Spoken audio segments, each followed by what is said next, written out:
السلام عليكم ورحمة الله وبركاته. أهلا وحلقة جديدة من برنامجكم ساعة مع أبو شمون. طبعا خلص من لحظات كده ماتش إنبي والأهلي، وطبعا إنبي خد الأهلي كده ورا مصنع الكراسي 1-0. آه، طبعا الأهلي هيطلع يقول لك يا ريتني كنت انسحبت. طبعا اللي عارفينه يعني. فما علينا، فاز 1-0 انبي على الاهلي. والاهلي طبعا ما كانش يعني الفريق المرعب لانبي ولا حاجه. دي حاجه. الحاجه الثانيه، في تفكير كده في اتحاد الكوره والرابطه وكده بالاطاحه بمحمود الخطيب. طبعا محمود الخطيب ماسك النادي اللي بقاله 8 سنين، دورتين دلوقتي. فقانون هيتعدل، خلوها دورتين وخلاص، يعني في شهر تقريبا انتخابات الاهلي في شهر 10. وطبعا هيبقى فيه يعني، والاهلي ما بيقفش على حد، من حسن حمدي طبعا لما المهندس محمود طاهر، الناس كلها يعني ماشيين على مبدأ النادي الاهلي، والنادي كبير طبعا.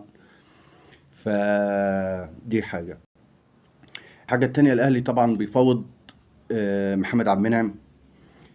بيفاوض ديانج. طبعا محمد عبد المنعم ما عندوش مشكله انه يرجع الاهلي ويلعب معاه في كاس العالم، بس عايز يتعامل برضه زي تريزيجيه.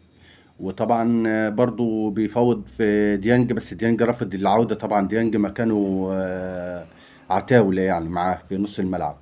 فديانج رفض العودة.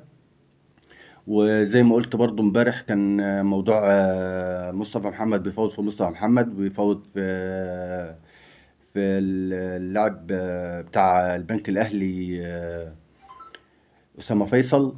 و وطبعا في صفقات هتخلص، وزيزو يعني بنسبة 90%.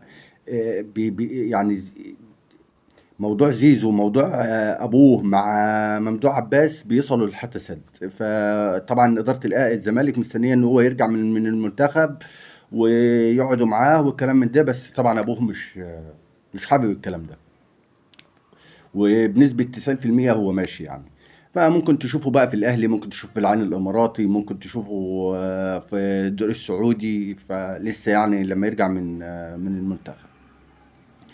دي حاجة. الحاجة التانية طبعا ناصر، عاوز أتكلم بقى على لجنة التخطيط في نادي الزمالك برئاسة ميدو وحازم إمام، عاملين شغل عالي قوي قوي قوي قوي. طبعا بيفاوضوا في فرجاني ساسي، وبيفاوضوا في طارق حامد، وبنسبة 90% طارق حامد لاعب في نادي الزمالك من الموسم القادم. وطبعا ناصر ماهر بقاله فترة كده، مش ناصر ماهر اللي كان جاي وقال لك ان الزمالك فيها اساطير وان الزمالك فيها لعيبة كبيرة وبنشوفه دلوقتي يعني حنكشة كده في الملعب. فمستنيين ان هم يقعدوا مع ناصر ماهر ويشوفوا ناصر ماهر ايه طلباته وعايز ايه وان شاء الله يوصلوا الحل، وان شاء الله نشوفه بقى يركز في الملعب. دي حاجة. الحاجة التانية فيه، طبعا شفنا امبارح مع الكابتن عصام الحضري، اللي هو أسطورة فعلا في حراسة المرمى.